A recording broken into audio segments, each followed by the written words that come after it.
여러분, 한 그룹의 회장이 있어요. 한 그룹의 회장이 있는데 이 사람은 아주 열심히 있는 신앙인이에요. 그래서 주일 예배도 거의 빠지지 않고 교회 헌금도 아주 많이 합니다. 심지어 여러 교회를 짓는데 큰 돈을 보태기도 했습니다. 아주 열심히 있는 신앙인이죠. 근데 이 사람은 비리 기업인이에요. 불법으로 가짜 회사를 세워서 거액의 외화를 반출했고 그로 인해 기업에 큰 손해를 끼쳤습니다. 또 수단과 방법을 가리지 않고 사업을 확장했었는데 그 과정에서 많은 사람들에게 억울한 피해를 끼쳤어요. 또 임금체불과 열악한 노동환경, 또 산재 등으로 아주 악덕 기업으로 노동자들에게 원성이 자자합니다. 자, 질문이에요. 이 사람은 구원받았을까요? 이 사람은 구원받을까요? 예수를 믿습니다. 그죠? 종교라는 영역 안에서는 믿음이 좋아 보여요. 열성도 있고 의무도 다 하고 있습니다. 충실히 다 하고 있습니다. 교회에서 이 사람이 없으면 일이 돌아가지 않을 정도로 굉장히 열심히 있습니다. 근데 삶은 달라요. 이 사람 구원받았을까요?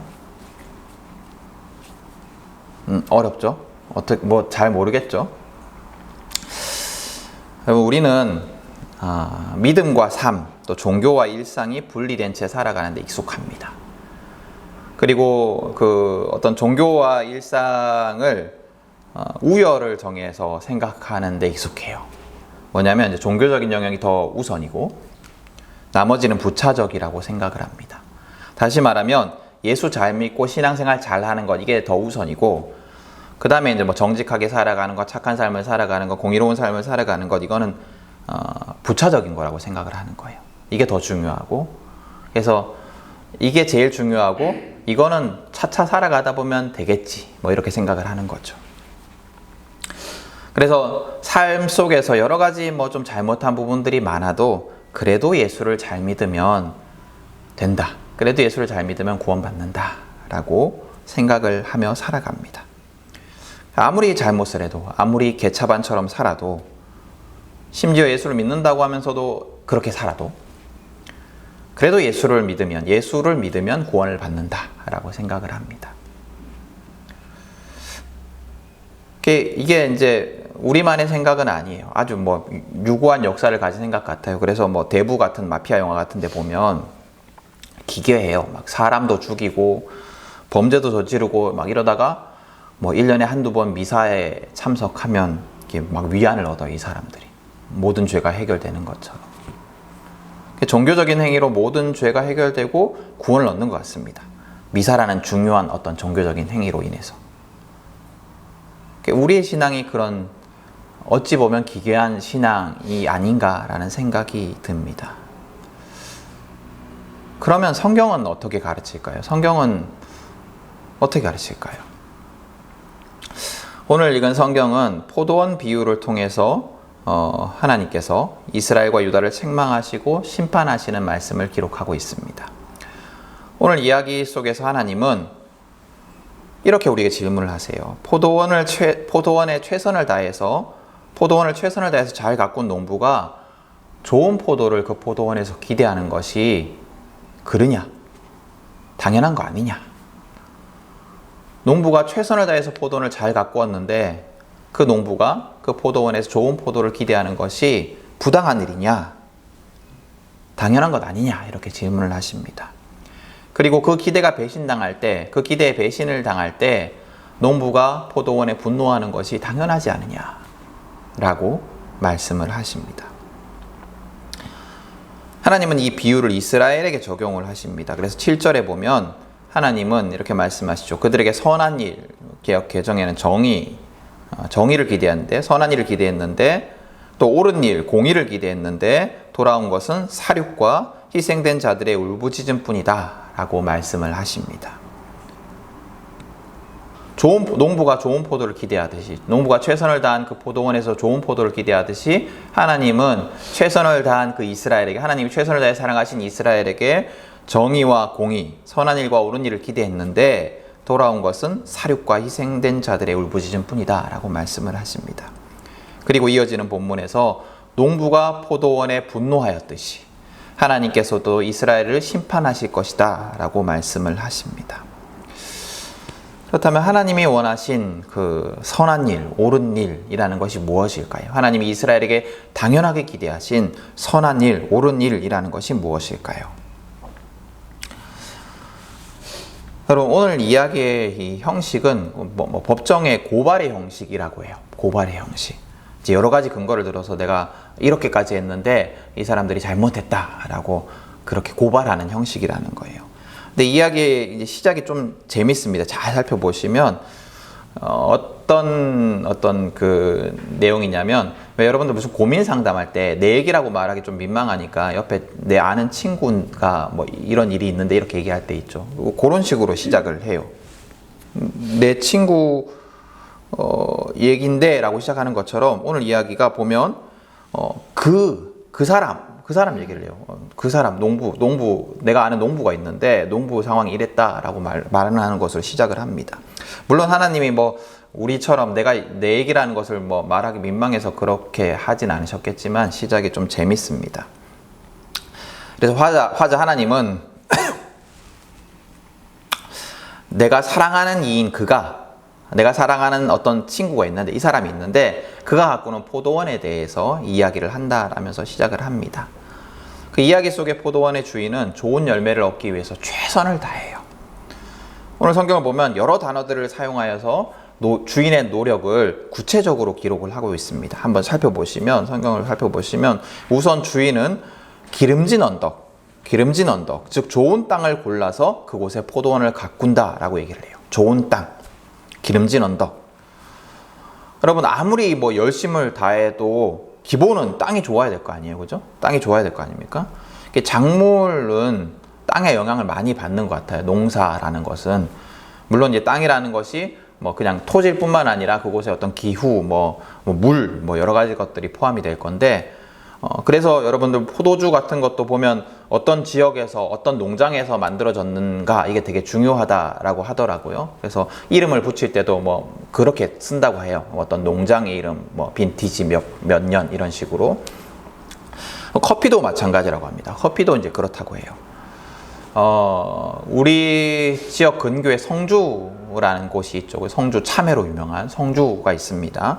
우리 교회가 속한 노회의 그 성주 지역 교회들도 이제 속해져 있어가지고 그곳에서 농사를 짓는 장로님들과 이야기를 나눠보면 그분들 말씀이 참외를 여러 곳에서 한대요. 그죠? 참외 여러 곳에서 하겠죠. 성주뿐만 아니라. 근데 성주만큼 달고 맛있는 데가 잘 없대요. 여러 군데서 하는데.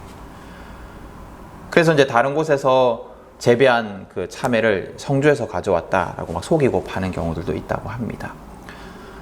똑같은 모종을 가져가서 심어도 다르대요. 이게 그렇게 안 된대요. 심지어는 뭐 성주에서 먼 곳도 아닌 외관에도 참외를 많이 한다고 합니다. 근데 외관에도 참외를 많이 하는데 막 이게 맛이 천지 차이래요. 천지 차이. 그러니까 땅이 그만큼, 작물에 있어서는 땅이 그만큼 중요한 거예요. 어느 땅에서, 어느 지역에서 심고 길러지는가. 그런 면에서 이제 이 포도원 주인은 좋은 포도가 날 만한 기름진 언덕에다가 포도를 심습니다. 그리고 또 뭘 하냐면 땅을 일구어요. 땅을 일구고 또 돌을 골라냅니다. 최선을 다하는 거죠. 그냥 막 심는 것이 아니고 땅을 갈고 돌을 골라내요. 저도 농사를 짓질 않아서 여러분들도 잘 모르시겠지만 하여튼 간에 땅을 그렇게 잘 골라야 되는가 봐요.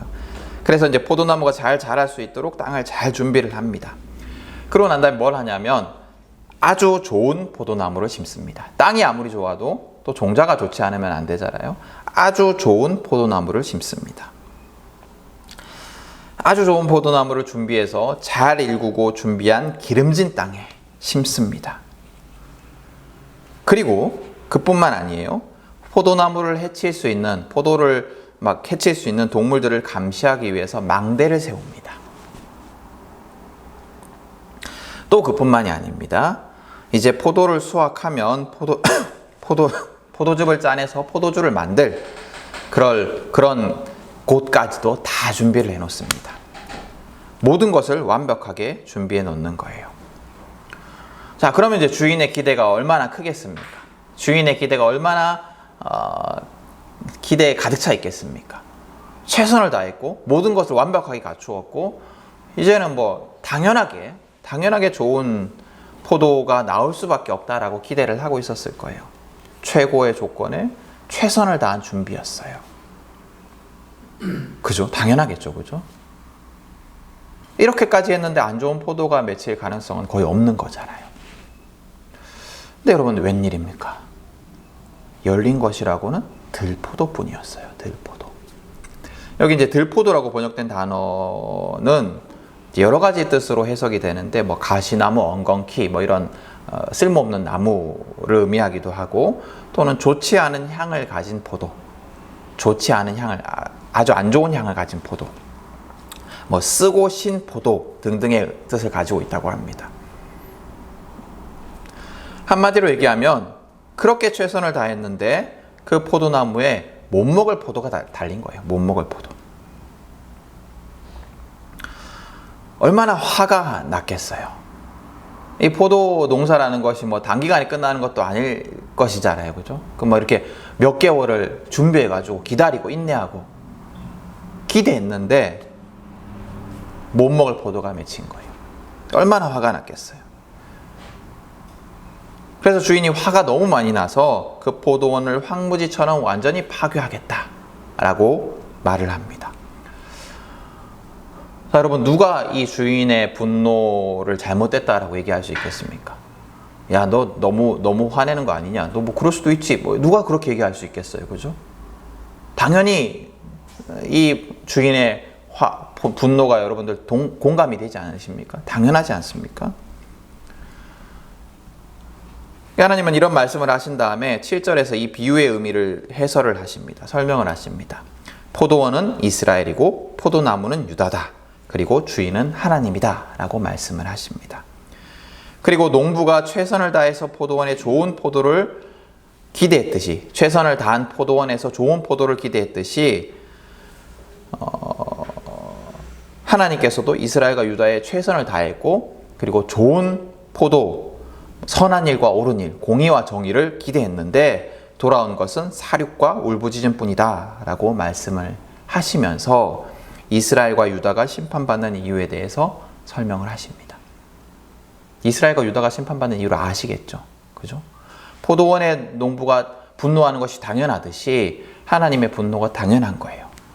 그래서 이스라엘과 유다가 심판받는 이유도 당연한 겁니다. 옳은 일과 선한 일, 이것을 안 했을 때 하나님께서 분노하신다. 당연히 분노하신다. 그렇다면 오늘 성경이 말하는 선한 일, 옳은 일, 이 단어가 무슨 의미일까요? 이게 선한 일, 옳은 일이라는 게 뭘 말하는 걸까요? 그냥 착하게 살아가는 것, 이걸 의미하는 걸까요? 이 단어는 히브리어로 미시파트와 체다카라는 단어거든요. 미시파트, 체다카 이런 단어인데, 뭐 우리 말로는 공의와 정의, 뭐 공평과 정의, 여러 가지 단어들로 번역이 됩니다. 여러 가지 단어로 번역이 된다는 건 무슨 의미냐면 이 단어가 정확히 무슨 뜻인지 이렇게 딱 이렇게 명료하지가 않다라는 거예요. 근데 뭐 여러 가지로 어쨌거나 성경에 나오는 용례들을 보면서 추측을 해보면 이 단어들은 하나님의 특징이에요. 첫 번째, 하나님의 특징, 하나님의 성품이에요. 옳은 일과 선한 일, 이건 하나님의 특징이에요. 그리고 하나님 나라와 하나님 백성의 특징이기도 해요. 하나님의 특징이기 때문에 하나님이 만드신, 하나님의 주인이신 하나님의 나라, 그리고 하나님의 백성된 우리의 특징이기도 해요. 좀 더 구체적으로 이 단어들은 어디에 이렇게 사용되냐면 주로 가난한 자, 과부, 이방인들을 위한 행동을 얘기할 때 등장을 합니다. 가난한 자, 고아, 과부, 이방인, 사회적 약자들을 위한 일을 얘기할 때 이 단어들이 사용이 돼요. 그 당시의 사회적 약자들, 그 당시의 대표적인 사회적 약자들이 이제 가난한 사람들, 고아와 과부, 이방인들이었거든요. 다시 말하면 하나님께서 기대하시는 옳은 일과 선한 일은 뭐냐면 그 시대의 사회적 약자들을 돕고 그들이 억울한 일을 당하지 않도록 하고 그들의 권리를 찾아주고 그들을 위하는 행위, 그들과 함께하는 행위가 바로 옳은 일과 선한 일이라는 거예요. 그게 미슈파트와 체다카라는 말입니다. 그래서 하나님께서 이스라엘을 선택하시고 우리를 구원하시는 이야기도 보면 이 미슈파트와 체다카가 있어요. 하나님은 이 옳은 일과 선한 일로 우리를 택하시고 구원하셨습니다. 한번 생각을 해보십시오. 하나님에게 이스라엘은 어떤 존재였냐면 별 볼 일 없는 존재, 약자 중에 약자, 종살이하던 이방인이었어요. 하나님께서 이스라엘을 언제 선택하세요? 하나님께서 이스라엘 백성을 언제 부르십니까? 출애굽 사건을 통해서 부르시잖아요. 그때 이스라엘이 어떤 존재였냐면 이집트 땅에서 약자 중에 약자, 종살이하던 자들, 노예들, 그리고 이방인이었어요. 이방인. 그러니까 외국인 노동자들이었어요. 그죠? 그런 사람들을 하나님께서 이집트로부터 끄집어내셔서 구원하신 거예요. 사회적 약자였던 이스라엘을 하나님께서 선택하시고 하나님의 백성으로 삼으신 겁니다. 그리고 또 하나님이 우리를 어떻게 구원하십니까? 하나님은 별 볼 일 없는 우리, 이리저리 이용만 당하는 우리, 또 하나님을 배신하면서 자기 힘으로 내 힘으로 어떻게든 살아보겠다고 세상 속에서 이리저리 불쌍하게 방황하던 우리를 선택하셔서 하나님의 자녀 삼아 주셨어요. 하나님 우리를 선택하신 이유는 우리가 잘나서가 아니고 우리가 불쌍해서, 우리가 너무나 약자 중에 약자라서 우리를 선택하신 거예요. 그렇게 하나님은 그 공의와 정의로 우리를 선택하시고 우리를 구원하셨어요. 그리고 그 하나님이 우리도 공의와 정의를 행하며 살아가기를 요구하십니다. 당연하게 그렇게 살 것을 기대하는 거예요. 마치 포도원의 주인이 포도원을 위해서 최선을 다한 다음에 좋은 열매가 맺기를 기대하는 것처럼 하나님이 우리에게 공의와 정의를 다 하셨기 때문에, 약자 중에 약자인 우리를 선택하시고 구원하셨기 때문에, 약자 중에 약자인 우리를 계속해서 지금도 보살피고 계시기 때문에 우리도 약자 중에 약자인 사람들을 돕는, 그들과 함께하는, 그들을 위한 삶을 살아가기를 당연하게 기대하신다라는 겁니다.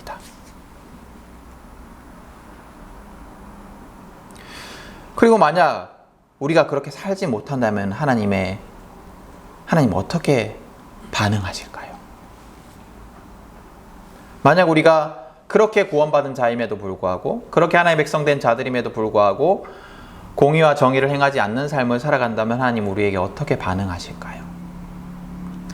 하나님은 이스라엘이 그렇게 살아가지 못할 때 오늘 말씀에서처럼 심판하셨어요. 공의와 정의의 삶은 그래서 하나님의 백성이라면, 구원받은 자들이라면, 예수 그리스도를 따르는 제자들이라면 당연한 삶입니다. 믿음이 더 중요하고 그 다음에 중요한 것이 공의와 정의가 아니에요. 교회에 나와서 종교적인 예배 드리고 기도하고 말씀 듣고 헌금하고 봉사하고 이것이 더 중요하고, 그 다음에 중요한 것이 가난한 이웃들을 돕는 삶, 이것이 아니고 그냥 붙어 있는 거예요. 믿음이 곧 우리 사회의 약자들을 위한 삶인 거예요. 믿음이 곧. 세상의 가르침과 다르죠. 세상은 사회적 약자들이 아니라 어떤 강자들을 바라보라고 얘기합니다. 동경하라고 얘기해요. 우리 보고 강자가 되라고 얘기합니다. 부자가 되라고 얘기하고 힘 있는 자가 되라고 얘기하고 그런 사람들을 동경하라고 해요. 그래서 부자들이 부자된 비법, 성공한 사람들이 성공한 비법, 이걸 가르치고 배우라고 얘기합니다. 약자를 돌보는 삶이 아니라 강자를 동경하고 강자가 되는 삶을 성공이라고 하고 그것을 삶의 목적으로 삼으라고 얘기를 합니다. 그러나 하나님은 약자를 돌보는 삶이 곧 하나님의 백성의 삶이고, 하나님의 백성이라고 하면 당연하게 그렇게 살아야 한다라고 말씀을 하십니다. 그리고 그것이 신앙의 부차적인 문제가 아니고 신앙의 본질이라고 얘기를 하세요. 주인의 당연한 기대를 저버리는 이 포도원 이야기, 이 포도원 이야기는 구약 성서에만 있지 않습니다. 신약 성서에도 보면 주인의 당연한 기대를 저버리는 포도원 이야기가 있어요. 마태복음 21장 33절에서 46절을 보시면 농부들에게 세를 준 포도원 주인의 비유가 나옵니다. 여러분들 혹시 찾을 수 있으면 마태복음 21장 표시해 놓으시고 마태복음 21장 33절과 46절을 한번 펼쳐 놓으시고 말씀을 들으시면 좋을 것 같아요. 여기는 어떤 이야기가 적혀 있냐면 예수님의 비유 이야기인데요. 포도원 주인이 포도원을 일군 다음에 농부들에게 세를 주고 떠납니다. 그러니까 포도원 주인이 포도원의 모든 걸 최선을 다해요. 오늘 우리 이사야서의 그 포도원 주인처럼 포도원을 위해서 모든 것들을 좋은 포도가 맺히기 위해서 모든 것들을 다 준비해 놓습니다. 모든 것들을 다 준비해 놓고 이제 농부들에게 맡겨 놓고 멀리 떠나요. 그래서 이제 주인이 수확할 때가 되었습니다. 그래서 자기 종들을 농부들에게 보냅니다. 세를 받아야 되니까, 수확을 받아야 되니까. 당연하잖아요, 그죠? 그러니까 주인이 그냥 땅만 이렇게 있는데 너 포도원 일궈라, 너 이거 경작해라 이래서 버려둔 것이 아니었고, 포도원 주인이 좋은 땅에 다 좋은 나무도 심고 다 해놓고 이제 농부들에게 맡겨놓고 간 거예요. 그리고 이제 당연히 그냥 땅만 빌려줘도 세를 얻는 것이 당연한데 다 준비를 해놓고 이제 세를 얻는 것은 너무나 당연하겠죠. 그래서 그 당연한 세를 얻기 위해서, 수확물을 얻기 위해서, 소출을 얻기 위해서 종들을 보냅니다. 자기 종들을 보내요. 근데 농부들이 주인이 보낸 종들을 하나는 때리고 하나는 죽이고 하나는 돌로 쳐버립니다. 주인이 더 많은 종들을 다시 보내요. 그런데 마찬가지였어요. 어이가 없죠. 그죠? 어이가 없어요. 땅 주인이 소출 땅 빌린 값을 내라고 하는데 막 보낸 종들 다 죽여버리는 거예요. 때리고 죽이는 거예요. 그래서 마지막으로 주인이 그래도 내 아들을 보내면 나와 똑같으니까 두려워하겠지, 말을 듣겠지라고 생각을 하고 아들을 보냅니다. 근데 놀랍게도 이 농부들은 이 아들만 죽이면, 이 아들이 상속자니까 이 아들만 죽이면 이 땅을 우리가 차지할 수 있다라는 어이없는 생각을 하고 이 아들마저 죽여버려요. 이사야서에 포도원 주인이 열심히 일군 포도원에서 좋은 포도를 기대하는 것이 당연하듯이 세를 준 포도원에서 주인이 소출을 얻기를 원하는 것도 당연합니다. 그러나 이사야서의 포도원 주인이 좋은 포도를 얻지 못했듯이, 기대하는 포도를 얻지 못했듯이 마태복음의 이 포도원 주인도 당연한 기대를 배신당해요. 마태복음의 예수님의 비유는 예수를 죽일 대제사장들과 바리새파 사람들을 향한 비유였습니다. 근데 예수님은 분명히 오늘 우리가 먼저 본 이사야서의 비유를 알고 계셨던 것 같아요. 그래서 되게 유사해요. 그래서 마태복음 21장 33절에 보면 거기에 이렇게 기록되어 있거든요. 그는 포도원을 일구고 울타리를 치고 그 안에 포도즙을 짜는 확을 파고 망대를 세웠다. 아까 이사야서의 포도원 주인이 했던 행동과 똑같죠. 매우 유사합니다. 그리고 구조도 굉장히 비슷해요. 당연한 기대를 배신당한 주인과 그 주인의 분노 똑같아요. 그렇다면 우리는 이렇게 생각할 수도 있을 것 같아요. 구약 성서의 정의와 공의에 대한 무관심과 불순종이 복음서에 와서는 예수를 죽이는 일로 이어진다. 다시 말하면 사회적 약자에 대한 무관심과 착취와 차별과 혐오가 곧 예수를 죽이는 것과 다를 바 없다라는 이야기입니다. 다시 말하면 우리는 이게 종교의 핵심이라고 생각하지 않는 행위들, 우리가 사실 사회적 약자를 돌보는 일을 우리 신앙의 핵심이라고 생각하지 않잖아요. 그죠? 그냥 예수를 믿는 사람들이 부차적으로 해야 될 의무, 착한 행동, 선행 이 정도로 생각을 하는데, 우리가 종교적인 행위의 핵심이라고 생각하지 않는 사회적 약자를 돌보는 행위가 곧 기독교의 핵심이라고 할 수 있는 예수의 십자가와 연결이 된다라는 말입니다. 이 연결은 많은 생각을 하게 해요. 설교를 시작하면서 말씀드린 대로 우리는 종교적인 것과 어떤 우리의 일상의 삶을 분리하는 데 익숙합니다. 착한 삶을 살아가는 것, 선한 일을 행하는 것, 가난한 이들을 돕는 것, 차별을 당하는 자들과 함께 싸우는 것, 사회적 불의에 저항하는 것, 이것을 중요한 일이긴 하지만 예수를 믿는 것, 예수님 하나님 앞에 나와 예배드리는 것보다는 덜 중요한 것으로 생각을 해요. 그래서 더 중요한 것은, 그런 것보다 더 중요한 것은 예수를 잘 믿는 것, 예수를 잘 믿는 것, 종교적인 의무를 다하는 것이라고 생각을 합니다. 그러나 하나님의 가르침, 오늘 하나님의 가르침은 그걸 구분하지 않는 것 같아요. 우린 그걸 구분해서 우열을 정하는데 하나님은 그걸 구별하지 않는 것 같습니다. 사회적 약자들에 대한 관심과 의무는 곧 예수님의 십자가와 연결이 되는 거예요. 예수를 믿는 것은 반드시 자동적으로 사회적 약자에 대한 의무를 다하는 것으로 이어집니다. 그래서 물론 이제 예수를 믿지 않으면서 사회적 약자를 위한 삶을 살아가는 것도 가능할 거예요. 그죠? 예수를 믿지 않은데 뭐 여러 가지 뭐 장애인들을 위한 일들을 하시는 분들도 있고 뭐 여러 가지 사회적 약자를 위한 일들을 하시는 분들이 있지 않습니까? 근데 예수를 믿으면서 사회적 약자를 돌보지 않는 삶을 살아가는 것은 불가능해요. 사회적 약자를 위한 삶을 살면서 예수를 믿지 않는 것은 가능하지만 예수를 믿으면서 사회적 약자를 위한 삶을 살아가지 않는 것은 불가능한 거예요. 네. 그만큼 이게 믿음의 핵심과 연결되어 있다는 거죠. 여러분, 하나님은 정의와 공의의 하나님이에요. 미슈파트와 체다카의 하나님입니다. 하나님은 그 정의와 공의를 우리에게 베풀어 주셨습니다. 그 정의와 공의로 우리를 구원하셨습니다. 약자 중에 약자인 우리, 보잘것없는 우리를 구원하셨어요. 그래서 아무 볼 것 없는 이스라엘이, 이방인이었고 종살이하던 이스라엘이 구원을 받았고 또 우리가 하나님의 자녀가 되었습니다. 하나님은 그래서 당연하게도 그 정의와 공의를 우리가 베풀기를 원하십니다. 정의와 공의의 삶을 살아가기를 당연하게 기대하십니다.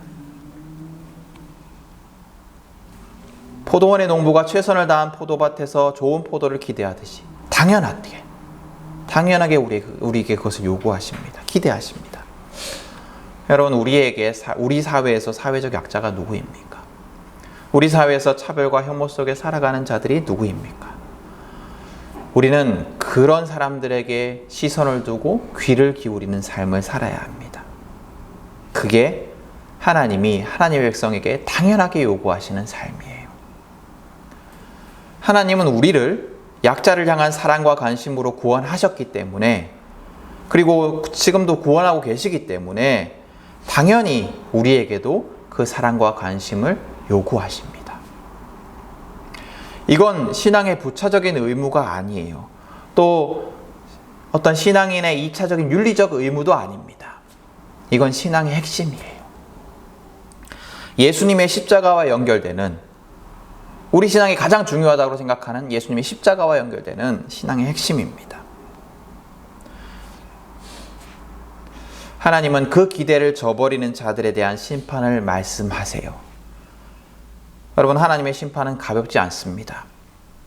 오늘 이사야서에 그 하나님의 심판의 말씀이 예언되어 있지만 이스라엘과 유다가, 북이스라엘과 남유다가 나라를 잃고 수많은 시간들을 고통 속에 지내야 했어요. 하나님의 기대를 저버렸기 때문에, 심판을 받아서.